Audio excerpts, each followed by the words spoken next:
भक्तजनों, माताओं, बहनों, सादर जय श्री कृष्ण। हमारे YouTube चैनल में आप सभी का बहुत बहुत स्वागत है।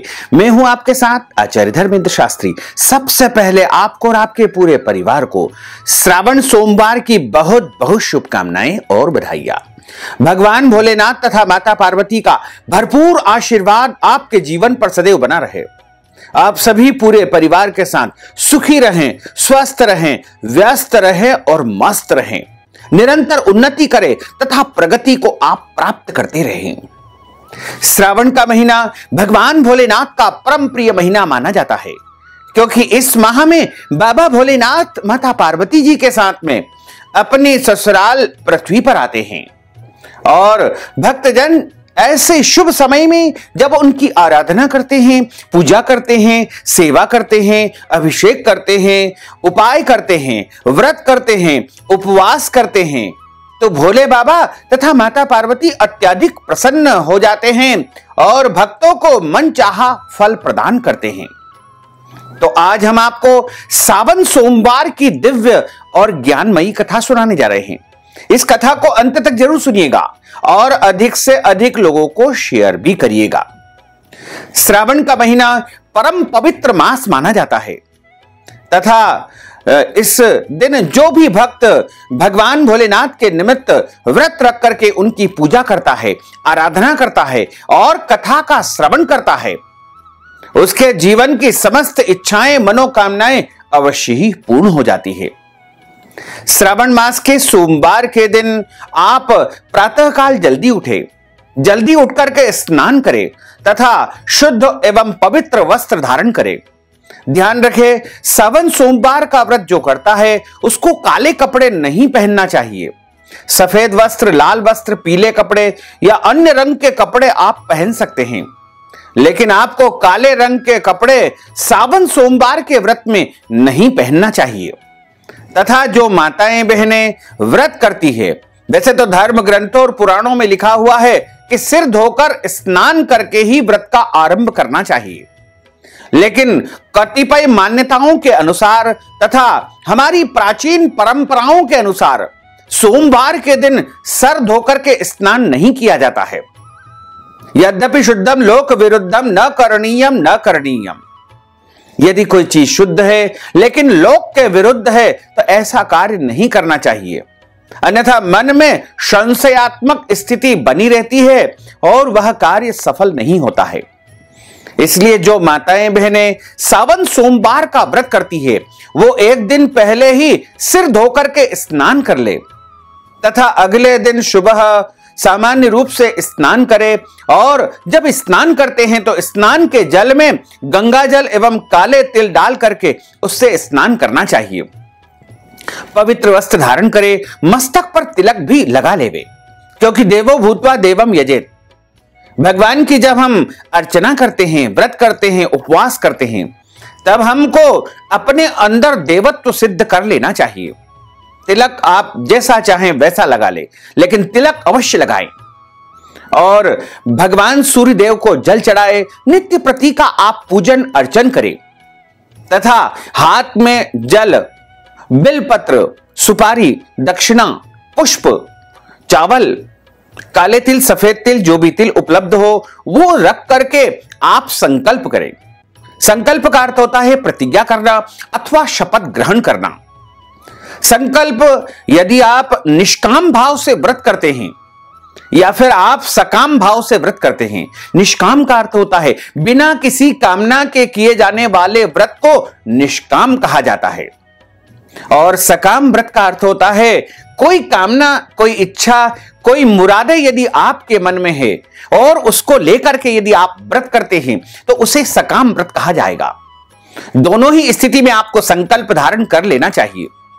संकल्प आप अपनी मन की इच्छाओं को प्रकट करते हुए अपना नाम तथा गोत्र बोलते हुए जल हाथ में रख करके उसमें बिलपत्र और सुपारी, दक्षिणा, अक्षत, तिल इत्यादि रख करके और संकल्प धारण कर ले।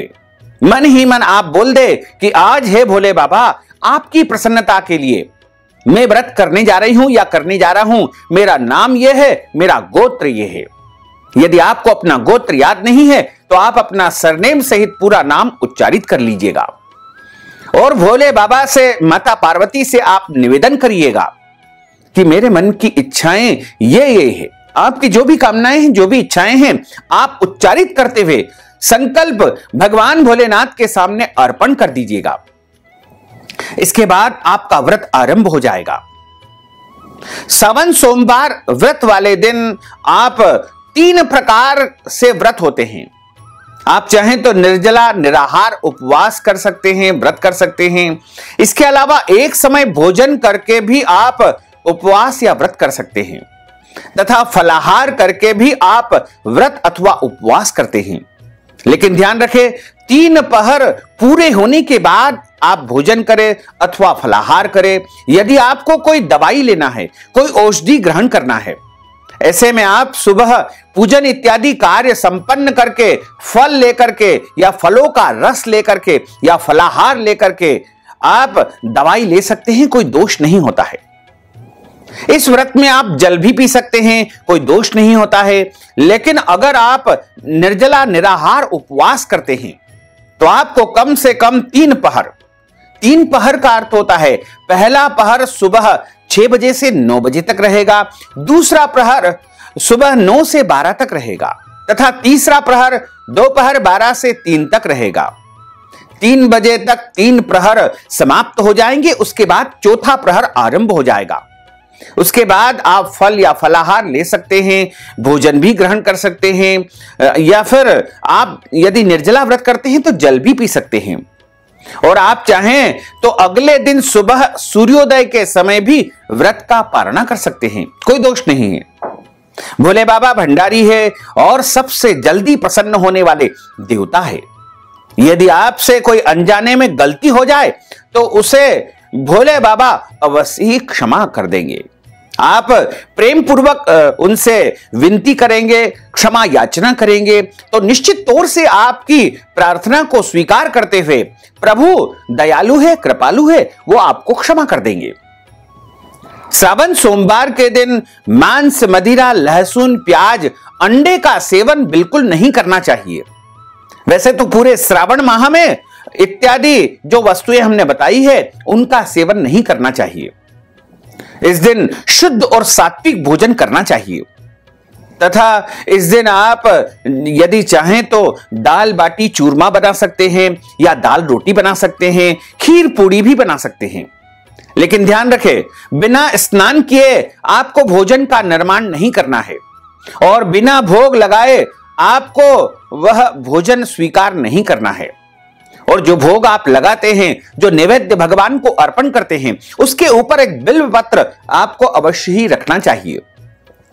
सावन सोमवार का जो व्रत करता है उसको सावन सोमवार के दिन दाढ़ी, कटिंग, शेविंग नहीं करवाना चाहिए। शरीर के अंग के कोई भी बाल काटना अथवा कटवाना वर्जित माना जाता है।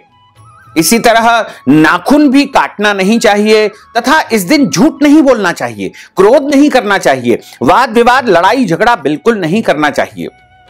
अपने घर के बड़े बुजुर्ग, वरिष्ठ जनों का अपमान अथवा अनादर आपको बिल्कुल नहीं करना चाहिए। इसी तरह सावन सोमवार के दिन अगर आपके घर पर कोई भी याचक, भिखारी अथवा जरूरतमंद व्यक्ति आता है तो उसे खाली हाथ नहीं लौटाना चाहिए। उसको अपनी श्रद्धा और भक्ति के अनुसार कुछ न कुछ दान पुण्य अवश्य करना चाहिए। न जाने बाबा किस वेश में आ जाए, स्वयं भोलेनाथ भी आपके घर आ सकते हैं, इसलिए इस बात का विशेष ध्यान रखें। और सावन सोमवार के दिन बिल्व पत्र तोड़ना वर्जित माना जाता है। नीचे गिरे हुए या फिर दुकान से लाए हुए बिल्व पत्र को धो करके उनकी डंडी तोड़ करके भगवान के पूजन में उपयोग करना चाहिए। तथा सावन सोमवार के दिन आपको किसी भी प्रकार से कोई गलत, अनैतिक या फिर पाप कर्म बिल्कुल नहीं करना चाहिए। अगर आप मासिक धर्म पीरियड में आ जाती है, रजस्वला अवस्था में आ जाती है, तो ऐसी अवस्था में भी आपको व्रत तो करना चाहिए, व्रत के सभी नियमों का भी पालन करना चाहिए, लेकिन भगवान का स्पर्श करना, पूजन करना वर्जित माना जाता है। अगर आपके घर में जन्म अथवा मृत्यु का सूतक लगा हो तो ऐसी अवस्था में भी आपको व्रत करना चाहिए, व्रत के नियमों का भी पालन करना चाहिए, लेकिन भगवान का स्पर्श तथा पूजन कार्य आपको नहीं करना चाहिए।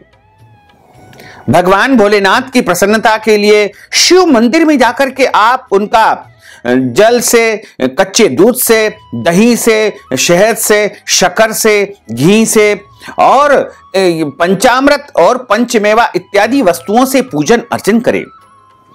पिछला जो एक वीडियो हमने बताया है उसमें सभी सामग्री हमने विस्तार पूर्वक बता दी है, तो आप अपनी व्यवस्था के अनुसार भोले बाबा का पूजन करें। वैसे तो भोले बाबा बहुत सहज और सरल है। शिव को तो केवल जलधारा प्रिय है। यदि आपके पास कुछ भी सामग्री उपलब्ध नहीं है तो केवल जल की धारा भी लगा देंगे तो भोले बाबा प्रसन्न हो जाएंगे। इसके अलावा धर्म ग्रंथों और पुराणों में लिखा हुआ है कि जब हम कोई पूजन अर्चन करते हैं, पाठ करते हैं और हमारे पास सभी सामग्रियां उपलब्ध नहीं है तो ऐसी स्थिति में सर्वे अभावान अक्षतान समर्पयामि, यानी सभी चीजों के अभाव में, उनकी कमी में आप अक्षत यानी चावल चढ़ा सकते हैं। लेकिन ध्यान रखें, भोले बाबा को जो अक्षत या चावल आप चढ़ाते हैं वो टूटे फूटे या खंडित नहीं होना चाहिए। चावल हमेशा गीले करके ही भोले बाबा के ऊपर चढ़ाना चाहिए। भोले बाबा का पूजन शिवलिंग के ऊपर किया जाता है, यानी मूर्ति पूजा इसमें विशेष रूप से नहीं बताई गई है। शिवलिंग पूजा का विशेष महत्व है। अगर आपके घर में कोई धातु का या पारे का शिवलिंग है तो आप उनका पूजन करें, नहीं है तो आप मिट्टी के शिवलिंग बना करके उनका पूजन अर्चन कर सकते हैं। लेकिन मिट्टी के जो शिवलिंग बनाए जाते हैं उनका सूर्यास्त होने के पहले पहले आपको विसर्जन कर देना चाहिए। तथा इसी तरह आपको दिन में सोना नहीं चाहिए। पति पत्नी को, विवाहित दंपति को ब्रह्मचर्य व्रत का पालन करना चाहिए, यानी एक दूसरे से दूरी बना करके रखना चाहिए। रात्रि में भगवान के भजन तथा कीर्तन करना चाहिए और भगवान को जो वस्तुएं आप चढ़ाते हैं, अर्पण करते हैं, उस समय ओम नमः शिवाय का जाप करते हुए भोले बाबा को सभी वस्तुएं आपको अर्पण करना चाहिए। भोले बाबा की जो जलाधारी होती है वो पार्वती स्वरूपा होती है। वहां पर आप सिंदूर चढ़ा सकते हैं, कंकु चढ़ा सकते हैं, लाल फूल, हल्दी, मेहंदी इत्यादि वस्तुएं सौभाग्य की जो होती है वो आप चढ़ा सकते हैं। लेकिन शिवलिंग के ऊपर आपको हल्दी, मेहंदी, सिंदूर या फिर लाल फूल नहीं चढ़ाना चाहिए। और भगवान भोलेनाथ तथा माता पार्वती का पूरी श्रद्धा के साथ आप पूजन करें। ध्यान रखें, जो जलाधारी होती है उसके ऊपर दीपक जला करके बिल्कुल नहीं रखना चाहिए। कई बार हम मंदिर में देखते हैं कि माताएं बहनें पूजन करने आती है लेकिन दीपक जलाधारी के ऊपर ही रख देती है। वह बिल्कुल गलत तरीका है। इसी प्रकार जो भोग की सामग्री होती है, नैवेद्यम की जो सामग्री होती है, फल होता है, वो भी भगवान के ऊपर नहीं रखना चाहिए। भगवान के सामने रख करके उसके ऊपर बिलपत्र रख करके जल आसपास घुमाना चाहिए। क्योंकि जब हम भोग लगाते हैं, स्वयं भोजन करते हैं, तो हमारे सर के ऊपर भोग नहीं रखा जाता है, सामने ही भोग लगा करके जल फेर करके निवेदन करना चाहिए। भगवान भोलेनाथ की प्रसन्नता के लिए पूरे दिन भगवान का स्मरण तथा पूजन कार्य किया जाता है। उनके स्तोत्रों का पाठ किया जाता है। आप चाहें तो शिव चालीसा का पाठ कर सकते हैं, ओम नमः शिवाय इस पंचाक्षर महामंत्र का जाप कर सकते हैं, या अन्य पवित्र स्तोत्रों का पाठ भी आप सावन सोमवार के दिन कर सकते हैं। सावन सोमवार का दिन बड़ा ही पवित्र दिन माना जाता है। इस दिन आप कोई भी नए कार्य का शुभारंभ बिना मुहूर्त देखे भी कर सकते हैं। इसमें कोई दोष नहीं है, क्योंकि भोले बाबा के निमित्त जो भी कार्य आप करेंगे उसमें आपको सफलता अवश्य ही प्राप्त होगी। आप शिव मंदिर जाएं तो वहां पर एक बात का विशेष ध्यान रखें कि भोले बाबा की पूरी परिक्रमा नहीं की जाती है, शिवस्यार्ध प्रदक्षिणा, यानी भोले बाबा की शिवलिंग की आधी परिक्रमा करने का ही विधान है। इसी तरह भोले बाबा को जो नारियल अर्पण किया जाता है, जिसे हम श्रीफल कहते हैं, वो भी तोड़ा और फोड़ा नहीं जाता है। पूरा का पूरा सेंगा नारियल ही भगवान भोले बाबा को अर्पित किया जाता है। तथा जो बिल पत्र चढ़ाए जाते हैं वो कोमल होना चाहिए। कटे फटे बिल पत्र भगवान को नहीं अर्पण किए जाते हैं। प्राकृतिक रूप से जो फट जाते हैं वो बिल पत्र आप उपयोग में ले सकते हैं, उनका कोई दोष नहीं होता है। और बिल्व पत्र की जो ऊपर की जो डंडी है उसको तोड़ करके उसके ऊपर चंदन से राम नाम लिख करके भोले बाबा को चढ़ाना सर्वोत्तम माना गया है। भोले बाबा को शमी पत्र, भांग, भस्म भी अत्यधिक प्रिय होती है। अगर आपके पास ये उपलब्ध है तो आप ये भी सावन सोमवार के दिन उनको अवश्य चढ़ाएं। भोलेनाथ को दूध से बनी मिठाई आप चढ़ा सकते हैं, खीर का भोग उनको लगा सकते हैं, कोई दोष नहीं होता है। लेकिन कच्चा दूध भोले बाबा को चढ़ाया जाता है। स्वयं कच्चा दूध सावन में बिल्कुल न पिएं। इसी तरह आप सावन सोमवार के दिन भोले बाबा का जब पूजन अर्चन करें तो एक बात विशेष रूप से ध्यान रखें कि भोले बाबा को जो हम जल चढ़ाते हैं या दूध दही भोले बाबा के ऊपर, शिवलिंग के ऊपर चढ़ाते हैं, वो स्वयं प्रसाद रूप में नहीं खाना चाहिए, क्योंकि शिव निर्माल्य का उपयोग केवल जो है त्यागी और विरक्त या फिर गुसाई लोग ही ग्रहण कर सकते हैं। गृहस्थ लोगों को शिव निर्माल्य ग्रहण नहीं करना चाहिए। वहां जो पंचामृत जो भोले बाबा को स्नान करके चढ़ाया जाता है या स्नान कराया जाता है उसको भी भक्त को नहीं पीना चाहिए। विष्णु भगवान का निर्माल्य आप ले सकते हैं, शिव जी का निर्माल्य आपको नहीं ग्रहण करना चाहिए। इस तरह यदि आप सावन सोमवार की पूजा करेंगे, व्रत करेंगे तो निश्चित तौर से भोलेनाथ का तथा माता पार्वती का भरपूर आशीर्वाद आपको प्राप्त हो सकेगा। अब हम आपको सावन सोमवार की दिव्य और ज्ञानमयी कथा सुनाने जा रहे हैं। बोलिए शंकर भगवान की जय, पार्वती माता की जय। मृत्युंजय महारुद्र त्राहि मां शरणागतम, जन्म मृत्यु जरा व्याधि पीडितम कर्म बंधनैः, अवंतिकायां विहितावतारा मुक्ति प्रदानाय च सज्जनानां, अकाल मृत्युः परिरक्षणार्थम वंदे महाकाल महासुरेशम। बोलिए महाकाल राजा की जय, काशी विश्वनाथ भगवान की जय। हमारे धर्म ग्रंथों और पुराणों में जो सावन सोमवार की कथा बताई गई है उसमें लिखा हुआ है कि ज्वालापुर नामक एक नगर में एक साहूकार सेठ निवास करता था। उसके घर में धन धान्य की कोई कमी नहीं थी, बस कमी थी तो एक पुत्र की, क्योंकि उसके यहां अभी तक पुत्र प्राप्ति नहीं हो पाई थी। इसी चिंता में साहूकार दिन रात जो है चिंतित रहा करता था। पुत्र प्राप्ति की कामना से, संतान प्राप्ति की कामना से वह प्रत्येक सोमवार को भगवान शिव जी तथा माता पार्वती का पूजन शिवालय में जाकर के किया करता था। और संध्या होते ही शिव मंदिर में जाकर के भगवान शंकर जी के सामने वह शुद्ध घी का दीपक भी जलाया करता था। उसके इस परम भक्ति भाव को देख करके एक दिन माता पार्वती जी ने भगवान शंकर जी से कहा कि हे भगवान, हे स्वामी, ज्वालापुर का साहूकार आपका अनन्य भक्त है और सदैव आपका व्रत तथा पूजन बड़ी श्रद्धा पूर्वक किया करता है, तथा उस भक्त की जो मनोकामना है उसको आपको पूर्ण करना चाहिए। पार्वती जी के निवेदन करने पर भोलेनाथ माता जी के आग्रह को टाल नहीं सके और बोले कि हे पार्वती देवी, उस साहूकार के भाग्य में कोई पुत्र नहीं है, लेकिन आपके आग्रह के कारण मैं उसे पुत्र प्राप्ति का वरदान देता हूं, परंतु उसके यहां जो पुत्र होगा वह अल्पायु वाला होगा। उसकी उम्र केवल 12 वर्ष की होगी। इसके पश्चात वह बालक मृत्यु को प्राप्त हो जाएगा। भगवान शिव तथा माता पार्वती का यह वार्तालाप साहूकार सुन रहा था। पुत्र प्राप्ति के वरदान के बारे में जानकर न तो उसको विशेष प्रसन्नता हुई, न ही उसे दुख हुआ। भगवान शंकर के वरदान से साहूकार की धर्म पत्नी शीघ्र ही गर्भवती हो गई। साहूकार के घर में खुशियां छा गई। ठीक 9 माह के बाद में यानी 9वें महीने व्यतीत होने के बाद साहूकार की पत्नी ने एक अति सुंदर पुत्र को जन्म दिया। इस अवसर पर साहूकार ने ब्राह्मणों और निर्धनों को अन्न, वस्त्र और धन स्वरूप बहुत सारा दान पुण्य किया। जब उसका पुत्र 11 वर्ष का हो गया तो पत्नी ने साहूकार से उसके विवाह के लिए आग्रह किया। साहूकार ने उसके इस आग्रह को टालते हुए कहा कि हे प्रिय, मैं अभी उसका विवाह नहीं करूंगा और उसे विद्या अध्ययन के लिए, पढ़ाई करने के लिए काशी नगरी भेजूंगा। साहूकार के इस निर्णय पर पत्नी को बहुत दुख तो हुआ, लेकिन उसने इसका कोई विरोध नहीं किया।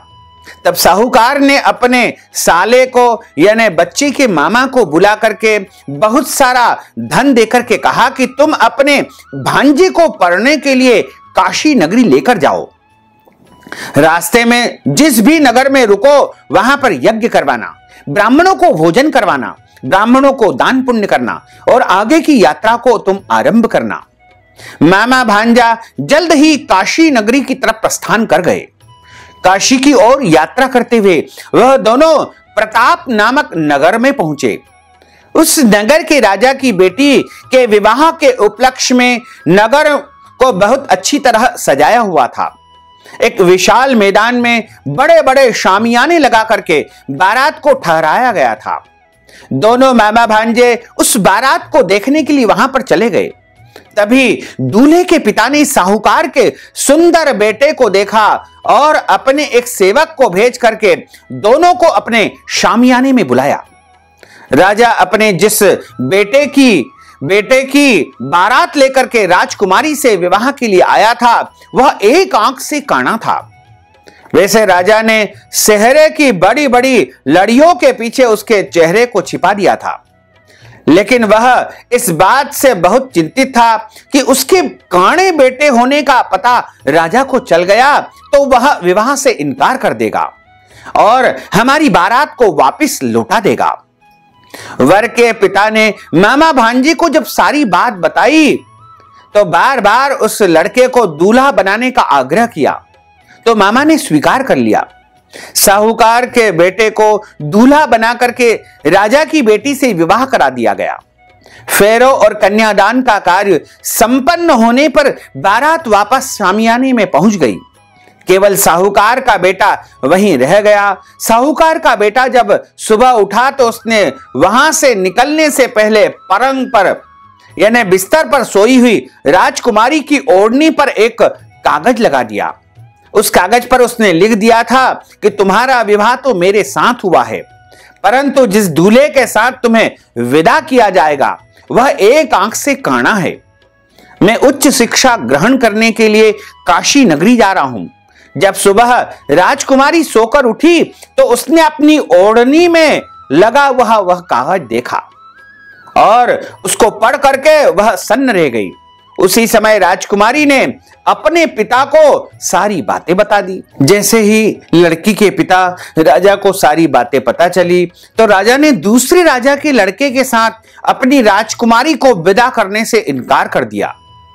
राजा अपने बेटे और बारात के साथ खाली हाथ वहां से लौट गया।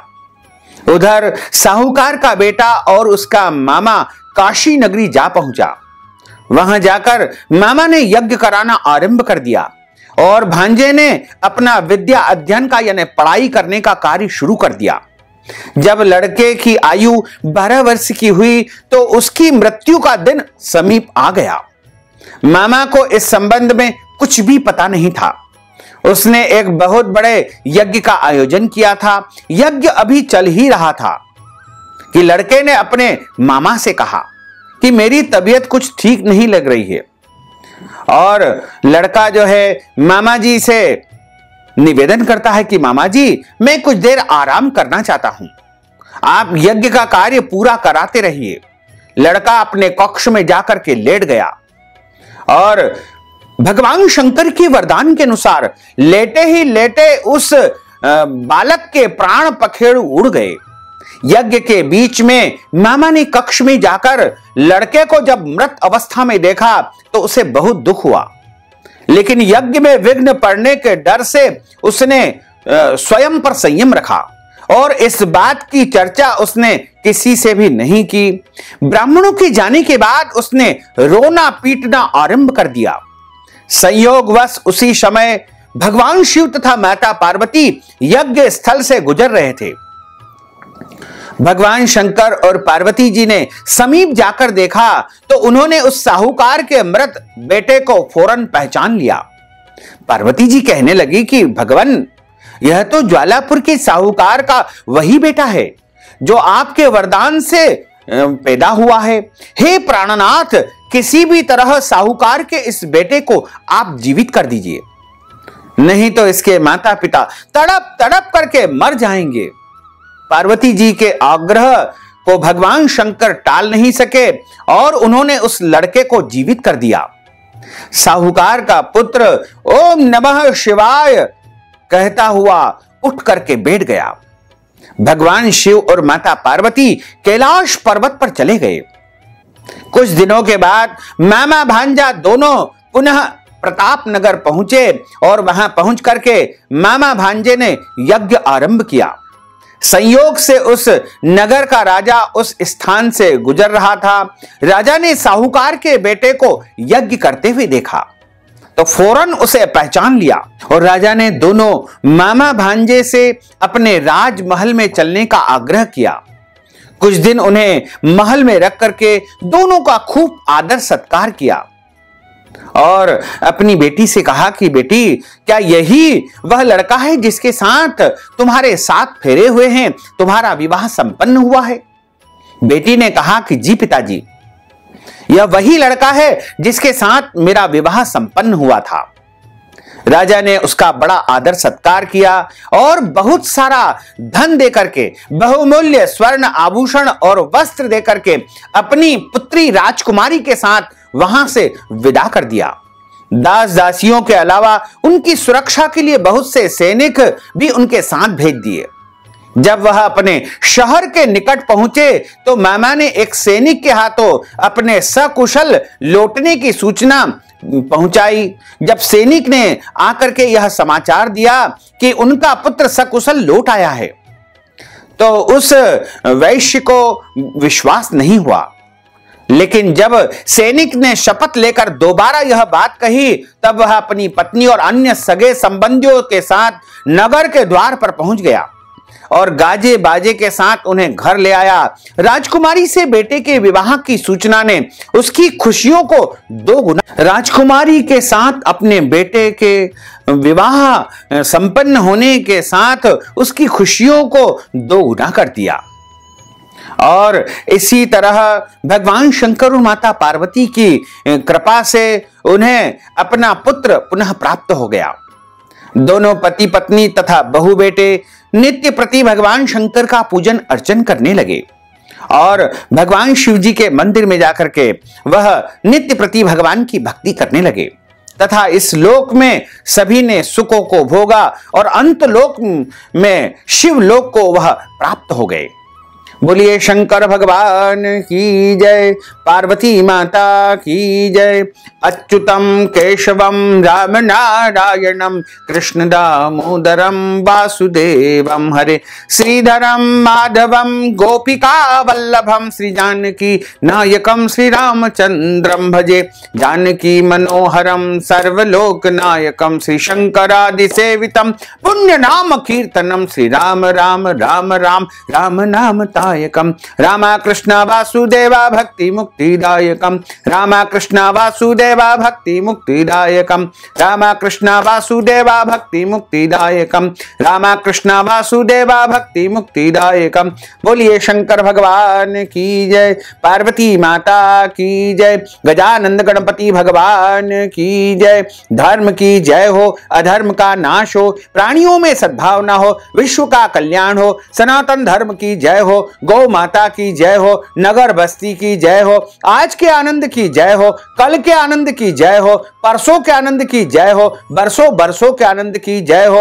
ओम नमः पार्वती पते, हर हर महादेव हर। तो भक्तजनों, माताओं बहनों, अगर आप सावन सोमवार के निमित्त कथा की दक्षिणा प्रदान करना चाहते हैं या अन्नदान, गौदान, ब्राह्मण भोजन अथवा रुद्राभिषेक के निमित्त कोई भी नगद राशि आप प्रदान करना चाहते हैं या फिर श्रावण माह के निमित्त कोई भी दान पुण्य यदि आप करना चाहते हैं तो आप हमारे पेटीएम के माध्यम से, गूगल पे के माध्यम से, फोन पे के माध्यम से या अकाउंट नंबर के माध्यम से नगद राशि पहुंचा करके सावन सोमवार का संपूर्ण पुण्य लाभ प्राप्त कर सकते हैं। अब हम सभी मिलकर के भगवान भोले बाबा की आरती का गायन करेंगे। बोलिए शंकर भगवान की जय।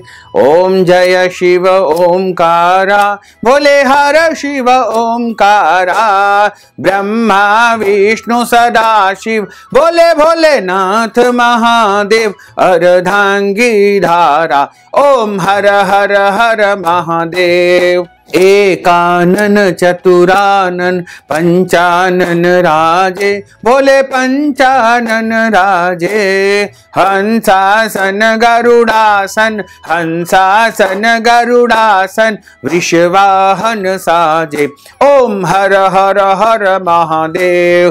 दो भुज चार चतुर्भुज, दश भुज ते सोहे, भोले दश भुज ते सोहे, तीनों रूपानी रखता, तीनों रूपानी रखता, त्रिभुवन जन मोहे, ओम हर हर हर महादेव।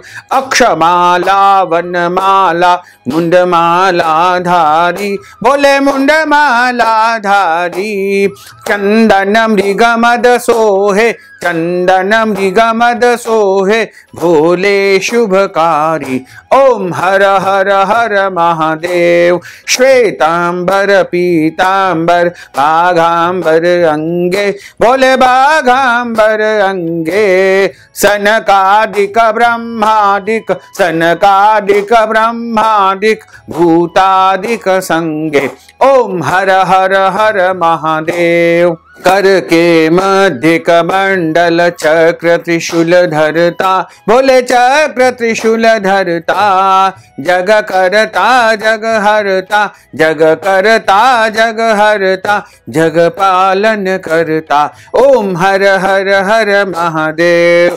ब्रह्मा विष्णु सदा शिव, जानत अविवेका, भोले जानत अविवेका, प्रणवाक्षर के मध्य ओमाक्षर के मध्य, यह तीनों एका, ओम हर हर हर महादेव। पर्वत में पार्वती जी विराजे, शंकर के लासा, भोले शंकर के लासा, भांग धतूरे के भोजन, भांग धतूरे के भोजन, भस्मी में वासा, ओम हर हर हर महादेव। काशी में विश्वनाथ विराजे, नंदो ब्रह्मचारी, बोले नंदो ब्रह्मचारी, निता उठा भोग लगावत, सब मिल दर्शन पावत, महिमा अति न्यारी, ओम हर हर हर महादेव। अवंतिका महाकाल विराजे, भक्तन हितकारी, बोले भक्तन हितकारी, निता उठा भस्म रमावत, सब मिल दर्शन पावत, महिमा अति भारी, ओम हर हर हर महादेव। त्रिगुणा स्वामी की आरती जो कोई नर गावे, बोले जो कोई नर गावे, कहत शिवानंद स्वामी, जपत हर हर स्वामी, मन वांछित फल पावे, ओम हर हर हर महादेव। जय शिव ओमकारा, बोले हर शिव ओमकारा, बोले पार्वती का प्यारा, बोले ऊपर जलधारा, बोले पीवत भंग प्याला, बोले भस्मी रमाने वाला, बोले भूरी जटाओं वाला, बोले गले नाग काला, बोले भस्मी रमाने वाला, बोले ऊपर जलधारा, बोले भूरी जटाओं वाला, ब्रह्मा विष्णु सदा शिव, भोले भोलेनाथ महादेव, अर्धांगी धारा, ओम हर हर हर महादेव। कर्पूर गौरम करुणावतारम संसार सारम भुजगेंद्रहारम सदा वसंतम हृदय अरविंदे भवम भवानी सहितम नमामि। मंदारमालांकुलितालकाये कपालमालांकुशेखराय दिव्यांबराय दिगंबराय नमः शिवाय ओम नमः शिवाय नमः शिवाय ओम नमः शिवाय नमः शिवाय ओम नमः शिवाय नमः शिवाय ओम नमः शिवाय नमः शिवाय ओम नमः शिवाय नमः शिवाय ओम नमः शिवाय नमः शिवाय ओम नमः शिवाय नमः शिवाय ओम नमः शिवाय नमः शिवाय ओम नमः शिवाय शिवाय, नमः शिवाय, ओम नमः शिवाय। अथ मंत्र पुष्पांजलिः। हरिः ओम। यज्ञेन यज्ञमय जन्त देवास्तानि धर्माणि प्रथमान्यासन्न तेहनाकं महिमानः सचन्त्र यत्र पूर्वे साध्याः सन्ति देवाः। ओम राजाधिराजाय प्रसय्य साहिने नमो वयम्बे श्रवणाय कुर्महे समे कामान काम कामाय मह्यं कामेश्वर उभे श्रवणो दधातो कुबेराय वैश्रवणाय महाराजाय नमः। ओम स्वस्ति साम्राज्यं भोज्यं स्वराज्यं वैराज्यं पारमेष्ठ्यं राज्यं महाराजमाधिपत्यमह्यं समन्तपर्यायै स्यात् सार्वभौमः सर्वायुष अंतर्धा परार्धात् पृथिव्ये समुद्र पर्यन्ताय एकराडिति तप्येष श्लोकोऽभिहितो मरुतः परिवेष्टारो मरुतस्यावसान ग्रहे अविक्षितस्य कामप्रेर्विश्वे देवा सभासदैति। ओम विश्व तच्चक्षुरुत विश्वतो मुखो विश्वतो बाहुरुत विश्वस्पाद संबाहुभ्यां धमति संपतत्रेर्द्यावा भूमिं जनयन् देव एकः। ओम एकदन्ताय विद्महे वक्रतुण्डाय धीमहि तन्नो दन्तिः प्रचोदयात्। ओम आदि शक्ति च विद्महे जगत माताय धीमहि तन्नो शक्तिः प्रचोदयात्। ओम तत्पुरुषाय विद्महे महादेवाय धीमहि तन्नो रुद्रः प्रचोदयात्। ओम सांगाय सपरिवाराय सायुधाय सशक्तिकाय सवाहनाय सगणाय भगवते श्री महाकालेश्वर महामृत्युंजय महारुद्र देवताभ्यो नमो नमः। मंत्र पुष्पांजलिं समर्पयामि। नमो नमः। नाना सुगंध पुष्पाणि यथा कालोद्भवानि च पुष्पांजलिं मया दत्तं गृहाण परमेश्वरः। मंत्र पुष्पांजलिं समर्पयामि। नमो नमः। बोलिए शंकर भगवान की जय। अथ क्षमा प्रार्थना। मंत्रहीनं क्रियाहीनं भक्तिहीनं सुरेश्वर यत्पूजितं मया देवः परिपूर्णं तदस्तु मे। आवाहनं न जानामि तवार्चनं पूजाञ्चैव न जानामि क्षम्यतां परमेश्वर क्षम्यतां परमेश्वर क्षम्यतां परमेश्वर। त्वमेव माताश्च पिता त्वमेव बन्धुश्च सखा त्वमेव विद्या द्रविणं त्वमेव सर्वं मम देव देव। पापोऽहं पापकर्माहं पापात्मा पापसंभव त्राहि मां पार्वतीनाथ सर्व पाप हरो हर। बोलिए महाकाल राजा की जय। काशी विश्वनाथ भगवान की जय। भोलेश्वर भगवान की जय। शानेश्वर भगवान की जय। जगदम्बे मात की जय। पार्वती माता की जय। नागराज भगवान की जय। नंदीश्वर भगवान की जय। कार्तिक भगवान की जय। धर्म की जय हो, अधर्म का नाश हो, प्राणियों में सद्भावना हो, विश्व का कल्याण हो, सनातन धर्म की जय हो, गौ माता की जय हो, नगर बस्ती की जय हो, आज के आनंद की जय हो, कल के आनंद की जय हो, परसों के आनंद की जय हो, बरसों बरसों के आनंद की जय हो। ओम नमः पार्वती पते हर हर महादेव हर। भक्तजनों, माताओं, बहनों, आपसे अनुरोध है कि हमारे इस ज्ञानवर्धक वीडियो को अधिक से अधिक लोगों को शेयर करके पुण्य लाभ प्राप्त करिएगा। साथ ही यदि आपने हमारे और आपके YouTube चैनल को अभी तक सब्सक्राइब नहीं किया है तो इसी समय सब्सक्राइब अवश्य कर लीजिए ताकि इसी प्रकार की ज्ञानवर्धक वीडियो आपको सबसे पहले प्राप्त हो सकेगी। आपको और आपके पूरे परिवार को सदर जय श्री कृष्ण। सदर धन्यवाद।